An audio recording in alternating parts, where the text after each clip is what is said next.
हर बार की तरह राजा विक्रम फिर बेताल को पेड़ से नीचे उतारता है और पीठ पर लादकर उसे योगी के पास ले जाने के लिए चल देता है। ऐसे में एक बार फिर बेताल राजा विक्रम को बोलने पर विवश करने के लिए एक नई कहानी कहना शुरू करता है। ये कहानी है राजा रूपसेन और अंगरक्षक वीरवर की। वर्धमान राज्य में रूपसेन नाम का एक राजा राज करता था। राजा बहुत ही साहसी, दयालु और न्यायप्रिय था। यही वजह थी कि केवल वर्धमान में ही नहीं बल्कि उसके राज्य से सटे सभी राज्यों में भी राजा रूपसेन के व्यक्तित्व की मिसाल दी जाती थी। एक दिन राजा रूपसेन के दरबार में वीरवर नाम का एक व्यक्ति आया। जब राजा ने उसके आने की वजह पूछी तो वीरवर बोला, महाराज, मुझे नौकरी चाहिए और मैं अंगरक्षक के तौर पर आपकी सेवा करना चाहता हूँ। वीरवर की यह बात सुनकर राजा ने कहा, मैं तुम्हें अपना अंगरक्षक बना सकता हूँ, लेकिन उसके लिए तुम्हें अपनी कार्यकुशलता सिद्ध करनी होगी ताकि मैं ये तय कर सकूं कि तुम मेरे अंगरक्षक बनने के लायक हो भी या नहीं। राजा की यह बात सुन वीरवर फौरन तैयार हो गया। उसने अपने बाहुबल के साथ अपना शस्त्र कौशल भी दिखाया।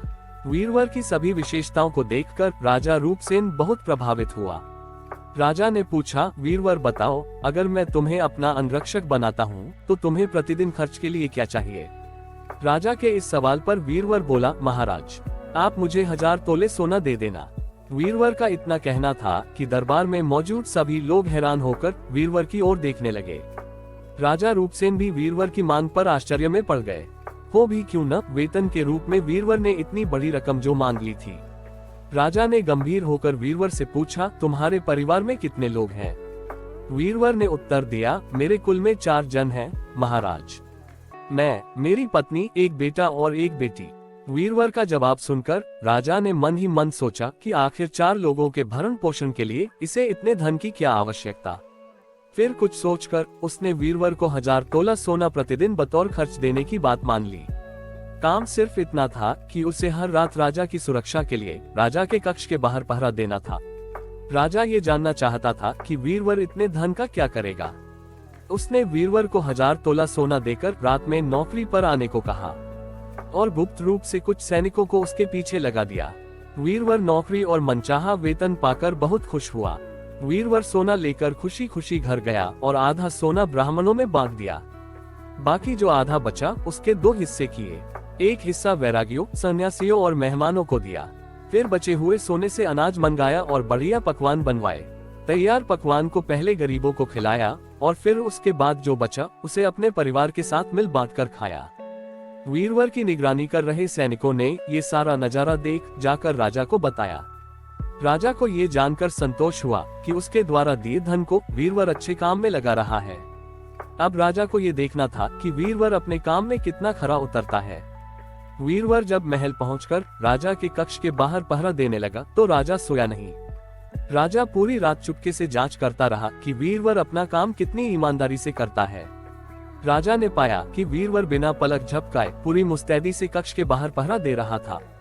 वीरवर की ऐसी कर्तव्यनिष्ठता देख राजा बहुत ही खुश हुआ। वीरवर प्रतिदिन इसी तरह सूरज ढलते ही महल पहुंच जाता और राजा की सुरक्षा में तैनात रहता। जब भी राजा को किसी भी चीज की जरूरत होती वीरवर हमेशा हाजिर रहता। ऐसे ही देखते देखते कई माह गुजर गए। एक रात कुछ अजीब घटना घटी। राजा ने आधी रात किसी स्त्री की रोने बिलखने की आवाज सुनी। स्त्री की आवाज सुन राजा बहुत हैरान हुआ। राजा ने वीरवर को बुलाया और कहा, जाओ और पता लगाकर आओ कि इतनी रात को कौन रो रहा है, साथ ही उसके रोने की वजह भी मालूम करना। राजा का आदेश मिलते ही वीरवर वहां से फौरन उस स्त्री के रोने का कारण जानने के लिए निकल पड़ता है। थोड़ी दूर जाने के बाद वीरवर को एक स्त्री दिखाई दी। वह स्त्री सिर से पांव तक गहनों से लदी हुई थी। वह कभी नाचती, कभी कूदती और कभी सिर पीट पीट कर रोती। ये सब देख वीरवर उस स्त्री के पास गया। उसने स्त्री के ऐसा करने के पीछे का कारण पूछा। वीरवर के पूछने पर स्त्री बोली, मैं राजलक्ष्मी हूँ। रोती इसलिए हूँ कि राजा रूपसेन की जल्द ही मौत होने वाली है। उनकी कुंडली में अकाल मृत्यु लिखी है। अब उनके जैसा न्यायप्रिय और कुशल राजा चला जाएगा तो मुझे किसी और के अधिकार में रहना पड़ेगा। इसी बात का मुझे बहुत दुख है। राजा की मौत की बात सुनकर वीरवर ने राजलक्ष्मी से पूछा, क्या इस मुसीबत को टालने का कोई उपाय नहीं है? इस पर राजलक्ष्मी बोली, उपाय तो है, लेकिन क्या तू कर पाएगा? वीरवर बोला, आप मुझे उपाय बताएं, मुझसे जो भी बन पड़ेगा मैं अवश्य करूंगा। वीरवर के हामी भरते ही राजलक्ष्मी बोली, पूर्व की दिशा में यहाँ से कुछ दूर एक देवी का मंदिर है। अगर उस मंदिर में तू देवी के चरणों में अपने बेटे की बलि दे देता है तो राजा पर आने वाला संकट टल जाएगा। उसके बाद राजा 100 साल तक बिना किसी तकलीफ के जीवित रहेगा और राज कर पाएगा। राजलक्ष्मी की यह बात सुन वीरवर घर की ओर चल देता है और घर पहुंचकर सब हाल अपनी पत्नी को बताता है। इतने में उसका बेटा और बेटी भी जग जाते हैं। जब वीरवर के बेटे को इस बारे में पता चलता है तो वह भी खुशी खुशी देवी के चरणों में बलि चढ़ने के लिए राजी हो जाता है। वीरवर का बेटा कहता है, सबसे पहले यह आपका आदेश, दूसरा राजा का जीवन बचा पाऊं, तीसरा देवी के चरणों में मृत्यु, इससे बड़ा सौभाग्य मेरे लिए और क्या होगा पिताजी। आप अभी चलिए, मैं आपके साथ चलता हूँ। बेटे की यह बात सुन वीरवर अपने पूरे परिवार को साथ लेता है और देवी के मंदिर पहुँच जाता है। मंदिर पहुँच वीरवर ने अपनी तलवार निकाली और यह कहते हुए, माँ ये बलि स्वीकार करो और मेरे राजा को लंबी आयु प्रदान करो, बेटे का सिर धड़ से अलग कर दिया। भाई की मौत पर वीरवर की पुत्री भी माता के चरणों में सिर पटक पटक कर अपनी जान दे देती है।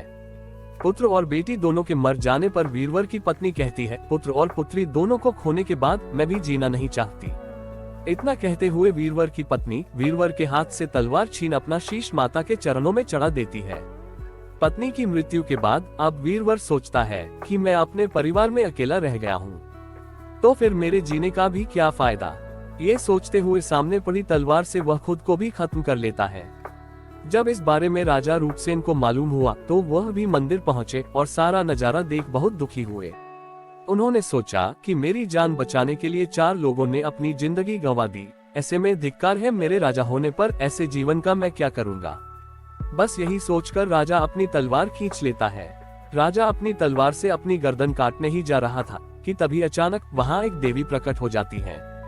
देवी कहती है, राजन, मैं तेरे साहस से प्रसन्न हूँ, तू जो भी वर मांगेगा तुझे वह हासिल हो जाएगा। देवी की यह बात सुन राजा कहता है, देवी आप वीरवर और उसके परिवार को जिंदा कर दो। राजा के इतना कहते ही देवी तुरंत वीरवर और उसके पूरे परिवार को दोबारा जिंदा कर देती है। इतना कहकर बेताल बोला, बताओ विक्रम, इन सब में सबसे बड़ा बलिदान किसका। विक्रम बोला, बेताल सबसे बड़ा बलिदान राजा का हुआ। बेताल ने पूछा, वो क्यों। विक्रम बोला, सुनो, पिता की आज्ञा का पालन करना पुत्र का धर्म होता है।